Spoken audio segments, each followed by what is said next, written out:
It is one of the largest African countries with a population of 43,552,000. However, the life expectancy is only 61 years of age.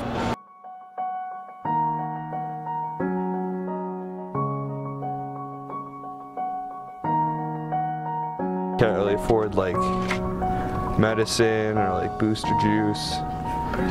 Because the quality of life there isn't as good as ours here, and they don't have the resources that we have to, like, I guess, get medicine and survive.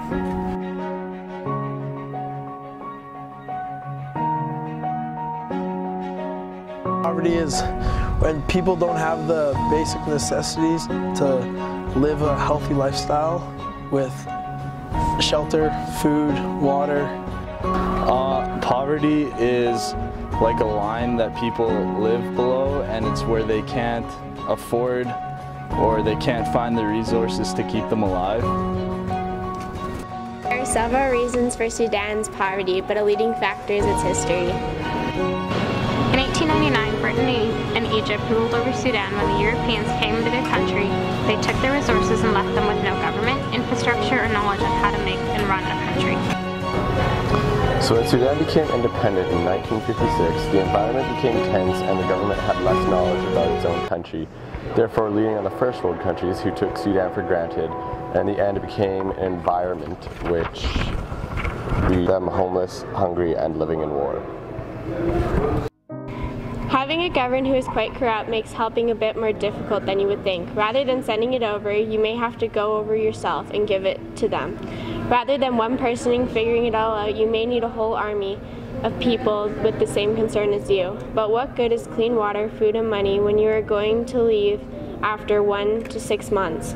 We need to create a sustainable environment, teach them things that they can carry on once we leave. Education, talking, achieving clean water, making sure that food is cooked properly. All these things will help in the future. How do we help?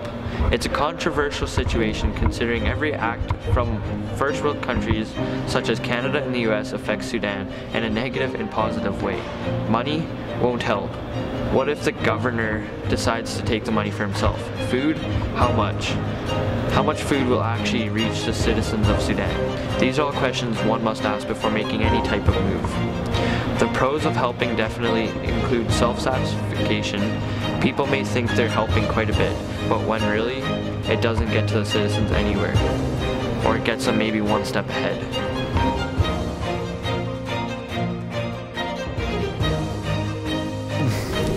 I think that we shouldn't be giving them money, because then that doesn't teach them how to do anything. That teaches them how to live off others. I think we should be teaching them how to survive on their own, but not by like leading them. We should be giving them the basic necessities to lead themselves and not getting involved and making it our problem when really it's theirs. Make them like self-leaders, I guess. I don't know. Like donating, helping send like resources and stuff to help the people there. What do you think?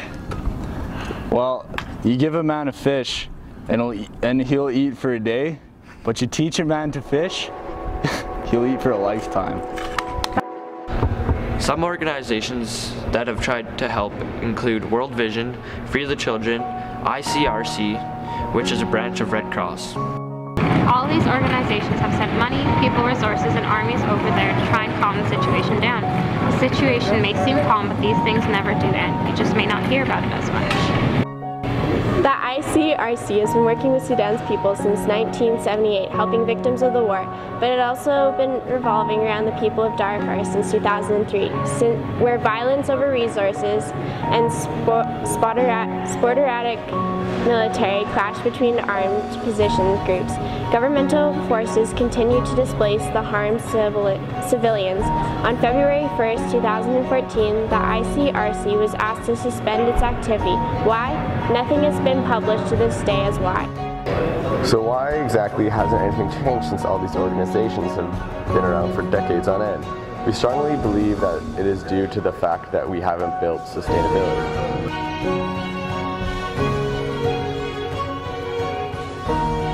One word: Eurocentrism. Yeah. Okay, it's like Sudan's like more corrupt because the government and stuff, and like really changes how people live, and like more families are poor, so more kids are going to be born in a poor family, and it's going to be hard to be able to live up to higher standards than your parents had. Okay, yeah. So I guess their government system doesn't work like ours. It's a corrupt country. I feel like the government there is like greedy, like they're not really helping the people. Like, I don't know, we donate money and then the government would just take it, like they don't really help, and I don't think that's doing anything. In March 2010, 867,948 Canadians, 93 of them children, had to turn to food banks for support. 1,100 to 300,000 people were visibly homeless. 450,000 to 900,000 were hidden homeless. 59% lived paycheck to paycheck. The cost of poverty to Canada has been estimated at 72 to 86 billion per year. All this may seem absolutely terrible, but Sudan has had over 180,000 deaths due to poverty, which include hunger and disease. The genocide issues caused about 70,000 deaths, and 200,000 were displaced and no one knew where they were/are. More than 40% of the entire country does not have access to clean water, and more than 60% are not using adequate sanitation facilities. More than 18% of Sudanese workers are employed, and about 40% of the population live under the poverty line. More than 320,000 people are living with AIDS and HIV. The positives and negatives for Sudan are greatly outweighed.